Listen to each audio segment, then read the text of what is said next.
Hey guys, welcome to the first week of your Man Up Adventure Groups 2014. Super excited to have you guys being a part of this. If this is your first time being a part of an adventure group, man, can I just say that I'm super stoked that you're being here and that you're joining in a group with guys, and that pretty soon you're going to go out and have just a blast of fun times. Those of you who don't know me, my name's Josh Carter. I'm the men's pastor here at Existence, and we just really, as a church, really fight for guys to be in community with each other through these adventure groups. And so, just to kind of give you a quick little recap, there's three main things that we try to instill in each adventure group.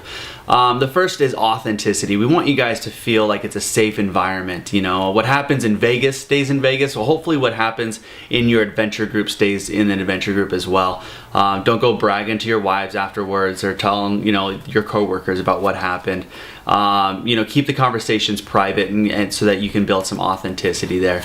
Eventually, we hope to build some accountability into these groups, get you hopefully build relationships with guys to a point where you're willing to say, hey, can you help me with something I'm dealing with, something that I'm struggling with?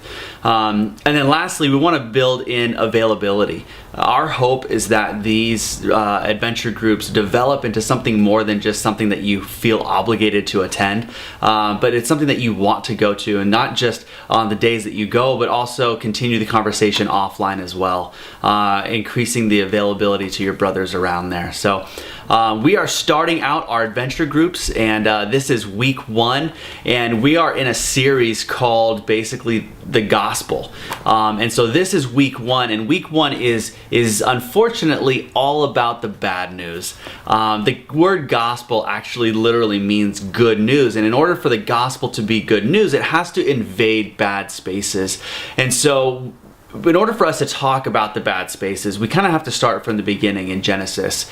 And if you read the story of Genesis, you see all that God creates, and you see this rhythm of Him creating. On day 1, He creates this and it's good, and on day 2, He creates this and it's good, and at the very end it says God created all these things and said that it was very good. For me, I don't know about you guys, but for me, I read the story of Genesis and I sometimes think like it's Lord of the Rings or something. Like it's just fantasy. Like there's no way that all of this could possibly have existed. So perfect and so rhythmic and peaceful. Because I look at the world around me and I watch the news at night, and I think, man, this place is messed up. I don't see how that this perfection just really existed when all I look around and I see chaos and I see strife and I see violence and pain, and something inside of me, when I see those things and when something like that happens to me or to those that I love, something inside of me just cries out for the restoration of my humanity. So I want to ask you guys this, in light of Genesis 1 and the story of creation, let me ask you guys this. What was the last thing that you created? What was the last thing that you created, and was it good? Maybe you built a piece of furniture. Maybe you can say it was your child. What was the last thing that you created, and was it good? Take a moment and discuss that with each other, and then press play when you're done. So as we read the story of Genesis, or the story of creation in Genesis 1, 2, and 3, there's this really beautiful picture of what God created, and just the harmony and the perfection and the peacefulness of it. And it's found in Genesis chapter 2, verse 25, and it says, "The man and his wife were both naked, and they felt no shame." And it's such a beautiful picture of what creation was meant to be, of what the Garden of Eden was meant to be, just this perfection. And we don't know how long that lasted. It could have been days, it could have been weeks or years or months, we don't know. But unfortunately, the next thing that we read is the story of the fall of man.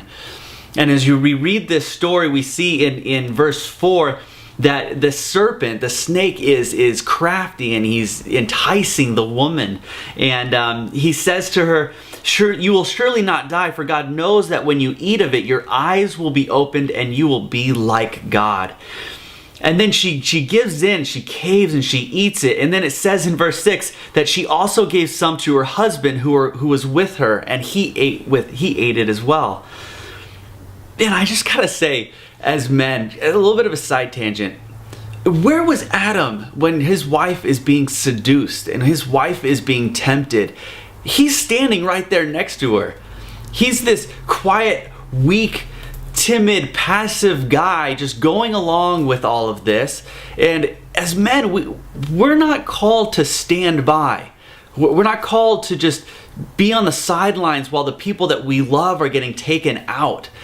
Because what's interesting here is that when God shows up, he says in verse 9, the Lord called to the man and he said, "Where are you?"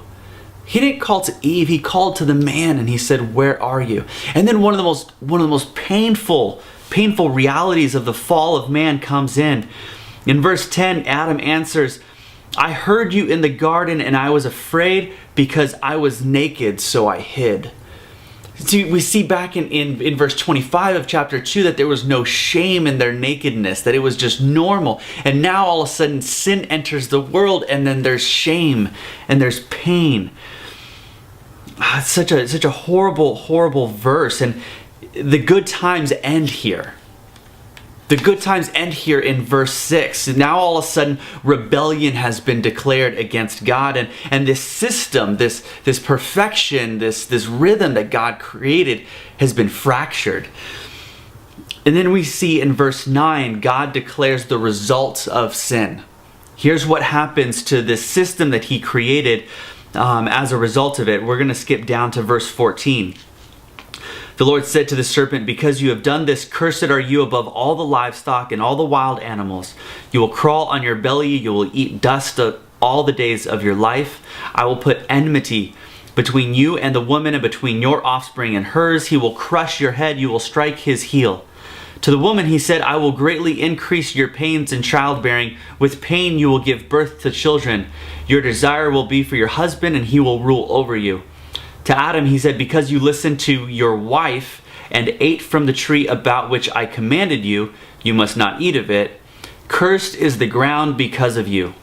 Through painful toil you will eat of it all the days of your life. It will produce thorns and thistles for you. You will eat the plants of the field. By the sweat of your brow you will eat your food until you return to the ground, since from it you were taken, for dust you are, and to dust you will return."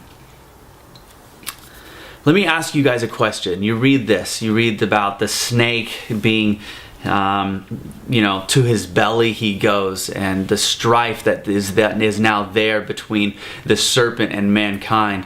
You read about the pain in the childbearing. You read about the toil of working for our food and working the land and it warring against us. Let me ask you guys, what, in your opinion, what do you think was the worst part of the fall? What was the worst consequence, the worst result of the fall? You go ahead and answer that, and then you can press play when you're done. So what we see is that the whole system gets restructured and reordered because of this, because of sin entering the world, because of the fall of man. We go from glory and perfection to really what it is today. The snake is now on its belly. There's now strife where there was peace. Where there once was peace, there's now chaos and violence and pain and death. We see brokenness in relationships too. I mean, God says, what have you done? And Adam blames it on his wife. And then his wife blames it on the serpent. And so there's now brokenness in relationships. I mean, Adam once called Eve mine. I mean, that's what woman means. It means mine. When Adam first saw her in her beauty and she was first created, he looked at her and he says, "That is mine." And now here he is, and he throws her under the bus to God. Work goes from purpose to pain and exhaustion. Pain is increased in childbirth. Work now becomes work. See, what's interesting to note is that there was always work in the garden. God created the garden and he placed Adam there. And the first commandment he said is you are to work this garden. Here's a small snippet. There's a rest of the world out there and it's all in chaos. And your job now is to turn the chaos into perfection, into beauty like I have created. But now the problem is that the world wars against us. Now when we work, there's tension, there's strife, there's pain that we have to overcome. And then we also see that death is introduced. From the dust you were created, and to the dust you will return. And all the while, here we live in this brokenness, and yet, if you think about the things like you listen to your kids and they say something is unfair, it's because their soul is longing. And for Genesis 1, it remembers Eden. Our souls remember Eden. And they long for it. They long for something that is better than what we have here. There's something inside of us that says, this isn't right. This is a bad place, a bad space that we are in right now. This isn't right. And our souls crave rescuing. They long for rescuing. They long for all of this to be made right, to be made just, to be made fair. What do you turn to for rescuing? Last question for today. What do you turn to for rescuing? See, a lot of us, we turn to one of four things, most usually. Some of us, we turn to self-betterment and self-fulfillment. We think that if we're smarter, or if we're better looking, or if we have a better job or make more money, then we're going to be better. It's going to rescue us from the bad space. Most guys that I know, they turn to Eve. They think that a woman is the answer, that a woman's going to rescue them from the pain. Some of us, we like to turn to the world. We'd like to turn to acquiring new things and more things and better things, a better car, a bigger house, better clothes. Or maybe it's the things that the world offers, things like food and wine and sex, and we take these good gifts that God has given to us and we abuse them. We turn to them for rescue when really they're just meant for enjoyment. Or some of us, we turn to religion. We turn to this concept of perfection and earned grace. We think that if we are good enough, then God will owe us one. So let me ask you, what is it that you turn to for rescuing?